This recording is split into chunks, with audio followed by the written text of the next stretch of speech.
avançons maintenant. On va faire un point mercato un peu plus global.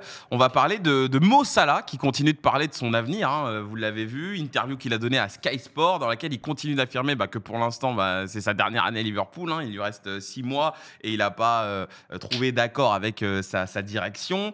On ne sait pas trop ce qui va se passer pour la suite. Alors bien sûr, son nom est toujours associé au PSG puisque voilà, il y a eu des rumeurs. Bah oui, c'est comme ça. Hein. Il y a eu des rumeurs, donc forcément, on se demande si Paris va pas tenter le coup à la fin.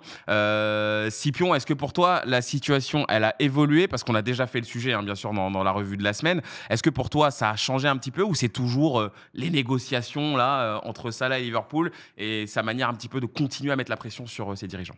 Non, Salah, dans son langage, il s'exprime très clairement en disant, il s'appuie factuellement, c'est ma dernière année à Liverpool parce que mon contrat, il s'arrête en juin prochain. Ouais. Donc, il l'a répété. Et après, quand on lui a posé la question régulièrement, journaliste lui a dit, est-ce que c'est vraiment ta dernière saison? Il a dit, voilà, il y a des négociations qui n'avancent pas, il n'y a pas eu de progrès pour l'instant, mais je suis dans l'attente, quoi. Donc, je pense que Salah, il espère toujours, voilà, le fameux coup de pouce de ses dirigeants en disant, OK, on est prêt à se mettre autour de la table. Okay. On sait aussi, dans un autre sens, qu'à Liverpool, il y a une politique très stricte sur les joueurs de plus de 30 ans et un éventuel renouvellement. Donc, il faut voir au cas par cas, comme ça a été le cas pour un Van Dijk, tout ça. Donc je pense que pour ça, ils attendent encore un petit peu. Peut-être qu'ils vont voir d'ici fin janvier comment ça peut bouger après la Ligue des Champions, je ne sais pas. Mais j'ai l'impression que Salah, en tout cas, il est vraiment dans une position. Lui, de toute façon, il est dans son droit. Il fait une saison qui est remarquable. Il est excellent, il est performant. Là, il peut signer où il veut dès maintenant. Donc il tend une dernière pêche à Liverpool. Est-ce que les dirigeants vont enfin y répondre? Je ne sais pas, mais en tout cas, ce qui est sûr, c'est que ça paraît... Même si, évidemment, on sait que, comme j'ai dit, il y a ce truc avec les joueurs qui ont plus de 30 ans à Liverpool, on est assez précautionneux, on fait gaffe, on se dit, faut pas faire la saison de trop. Et bon, là, tu te dis que Salah, même s'il va avoir 33 ans en juin prochain, il y a quand même de fortes chances qu'il puisse être encore performant au minimum la saison prochaine. Ouais. Après, voilà, c'est Liverpool qui décidera au moment choisi. Bruce, est-ce que pour toi, ça a bougé ou pas sur le cas Salah? Est-ce qu'on est toujours dans une logique de négociation? Mais moi, de ce que j'ai compris, il y a déjà eu des offres et tout, mais c'est une question de sous, c'est tout. D'accord. C'est que Salah, il veut peut-être être payé comme l'un des meilleurs joueurs au monde à hauteur de ça, entre guillemets. Liverpool est peut-être pas prêt à lui donner ça pour le moment. C'est compliqué de vouloir aller chercher autant. Mais lui, en ce moment, il dit, regardez ce que je fais depuis X années, regardez encore la saison que je fais. Liverpool est peut-être pas prêt à lui donner ça. Il va y avoir un juste milieu qui va tomber à un moment, un arrangement, et ça va se faire. Donc pour toi, c'est qu'une histoire d'argent, il n'y a pas de... Il fait que des appels du pied. Liverpool, à quel moment tu te dis ça serait idiot de prolonger Salah 1 ou 2 saisons, tu vois ce que je veux dire? Donc forcément, à partir de là où les deux parties veulent continuer à travailler ensemble et Salah montre à chaque fois qu'il veut continuer à travailler avec Liverpool ne veut pas s'en séparer. C'est juste une question d'oseille. Ils vont trouver un juste milieu. Salah demande trop. Liverpool a peut-être donné pas assez par rapport à ce que Salah demandait. Il va y avoir un entre-deux et ça va se signer. Zal, toi, tu aurais envie de le voir venir à Paris ou pas? Mais qui n'aurait pas envie d'avoir Salah dans son équipe. Ouais. C'est évident. Mais bon, moi, après, honnêtement, je pense que le PSG sert toujours de levier pour pouvoir renégocier son contrat. Donc, je crois, honnêtement, jusqu'à... Ça fait mal de se dire quand même que le PSG est un club qui permet aux joueurs de... T'imagines un peu quand même comme le championnat saoudien, comme le championnat saoudien, c'est la même chose. Ça fait un moment. L'Arabie Saoudite, faudrait peut-être prolonger les joueurs qui sont sous contrat, du coup. Faudrait peut-être prolonger les... Enfin, je sais pas, il y a un mec qui n'a pas prolongé encore. Ah, c'est vrai. C'est pas faux. Non, c'est faux. Non, mais pour moi, j'y crois pas trop. Maintenant, peut-être que Liverpool joue la montre et essaye de négocier au plus bas. Lui, à mon avis, il est déjà à 20 millions par an. Il a combien, ça, là? Il a 20. Ah ouais? Ouais, il a 20 millions. Infozal Ouais, j'ai entendu récemment. S'il est vraiment à 20, Zal Market. Ça va, c'est sympa. Hein. Il est à 20. On a connu pire. Là, j'ai entendu, par exemple, Dembélé, il est à 14-15, quoi, par là. Ah oui. Ouais. Donc, ce qu'on appelle un braquage. Je pense. Skriniar, il était à 10.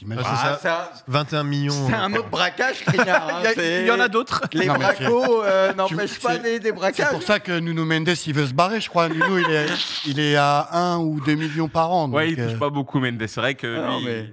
Là, il y a... C'est sale. Colomboigny, il a plus de 10 millions. Ouais,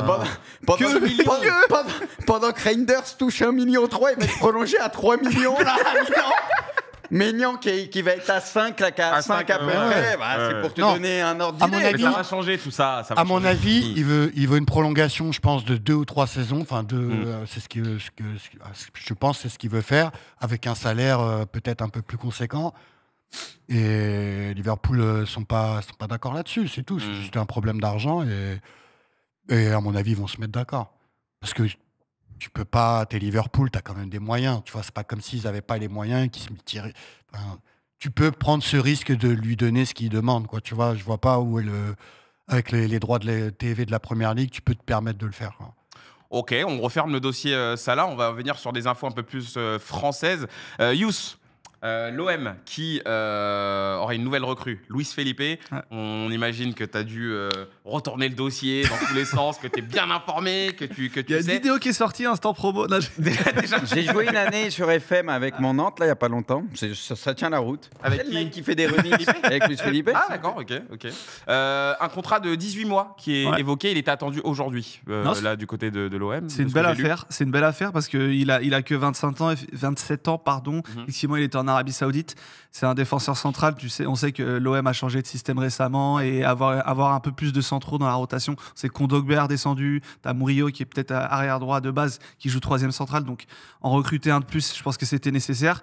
Il vient gratuitement. Il vient 18 mois. Et en plus de ça, c'est un joueur qui est rompu aux exigences des entraîneurs qui sont exigeants avec leurs centraux, qui demandent de jouer avec le ballon, de le toucher, de faire beaucoup de passes, d'être beaucoup touché sur un match. Il a joué sous Simone Inzaghi à Lazio, on le présente plus. Il a joué sous Maurizio Sarri aussi, donc il sait ce que c'est être défenseur et toucher beaucoup le ballon dans un match. Il est prêt, je pense, pour le deuxièrbisme. Petit point noir, les blessures récentes. Les blessures récentes. Mais en plus, beau garçon, hein, beau dégradé. Oula, peut-être que je parle de moi, peut-être que je parle pas de lui. Qu'est-ce que tu veux nous faire passer comme message, Youss ? Ah, lui aussi, beau dégradé. Non, il se regarde dans le miroir, en fait, tout simplement. Il évalue la coupe. non, mais comme j'ai dit, on sent que tu as travaillé le dossier. C'est très, il a très bien travaillé en profondeur. Ah ouais, Poto, il a tout décortiqué. T'entends lui, là ? Tu l'entends ou pas ? Pipion et Youss, ils ont enchaîné derrière. Oui, bien sûr, ils ont enchaîné, ouais. On va parler un peu de Lens, si tu veux bien, mon ami Pipion. Ah, vas-y. Mais non, mais parce que il y a des choses à dire. Là-bas, quand même, il se passe des choses en ce moment. Brice Samba, hein, bien sûr, forcément, qui a annoncé à sa direction qu'il voulait partir. Les Sanyors qui ont négocié du coup avec le Stade Rennais. J'ai lu que le directeur général avait dit qu'on avait raconté beaucoup de conneries justement sur tout ça, parce qu'on en a parlé énormément ces derniers temps. Brice Samba, du coup, pas titularisé, voilà. Pas dans le groupe. Pardon ? Pas dans le groupe. Pas dans le groupe, envoyé en tribune. C'est un peu chaud, ça peut être mauvais, ça, pour les Lensois, ça. En plein milieu de la saison. Non, mais c'est tout un environnement qu'il faut analyser à Lens. C'est vrai que ça va plus trop chicoter, je pense, pendant quelques jours pour nos amis lensois. Si on prend le début de saison et même la préparation, je me souviens que le président Joseph Gourlian avait un discours de vérité. Il avait dit le club a vécu un petit peu au-dessus de ses moyens, la Ligue des Champions, on a pris Wai à 30 millions et tout. Ouais. Là, on doit dégager 100 millions d'euros, donc ce qui veut dire économie sur la masse salariale. Lens a versé des très gros salaires.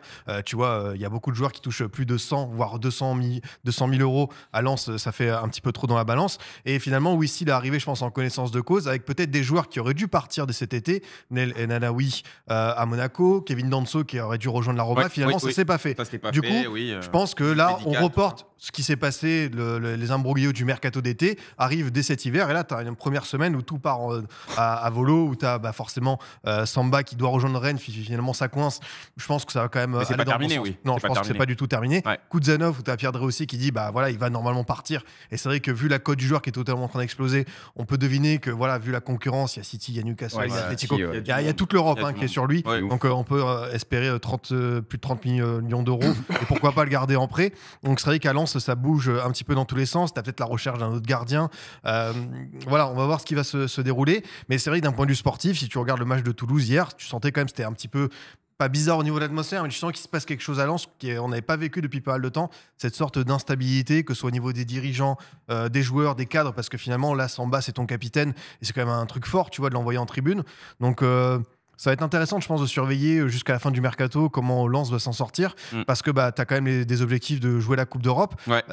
Pour le Wistil et pour le groupe et pour les supporters, perdre à la fois ton capitaine Samba et ton meilleur joueur Kudzanov, c'est quand même lourd, tu vois, en début de saison. Mais comment Piton peut arriver ça au milieu de la saison? Kudzanov, c'est pas complètement la saison plutôt de. Comment ça peut se décaler comme ça? Normalement, ça c'est un ménage que tu fais à la limite, mais tu le fais. C'est comme l'été, c'est une répercussion du début de saison. C'est n'importe quoi. C'est professionnel. C'est une honte. C'est sûr que voilà, ils auraient voulu faire ces mouvements dès l'été parce que Enanaoui et Danso, t'imagines, voilà, tu peux récupérer quasiment 35-40 millions d'euros et c'est cette manne financière, t'en as besoin là. Et si tu regardes de manière très pragmatique, Samba, gardien de 30 ans, 15 millions d'euros pour un gardien de Ligue 1, c'est quand même dur à refuser. Voilà, c'est une super bascule. Kudzanov, voilà, tu sais jamais, la blessure, tout ça. Après, tu te devines que la cote du garçon, elle peut encore évoluer. Mais là, tu peux le vendre au prix très très fort vu tout ce qui se passe. Après, comme tu dis, oui, ça arrive en plein milieu de saison. Et forcément, là, pas des petits changements. Le message envoyé, il est pas dingo.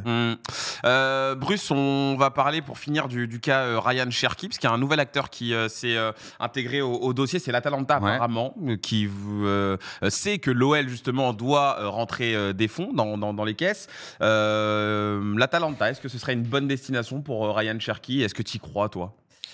Pour moi, c'est pas infaisable, oui. Après, est-ce que c'est une bonne idée? Oui et non, dans le sens où c'est une équipe joueuse avec une vraie idée, donc des vraies idées de jeu. On l'a vu, c'est une très belle équipe. Je pense qu'ils pourraient se régaler offensivement et tout. C'est une des équipes les plus plaisantes, l'Atalanta.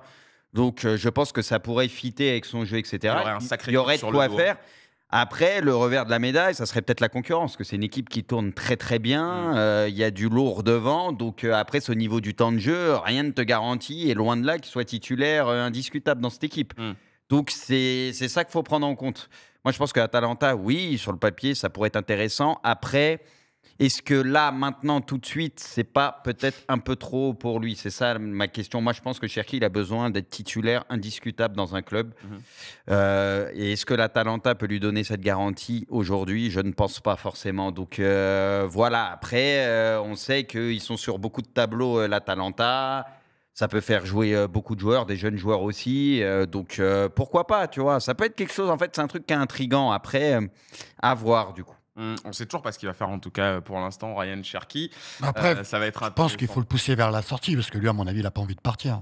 Ryan Cherki? Ouais, je pense pas. Enfin, en tout cas, pas pour cette saison.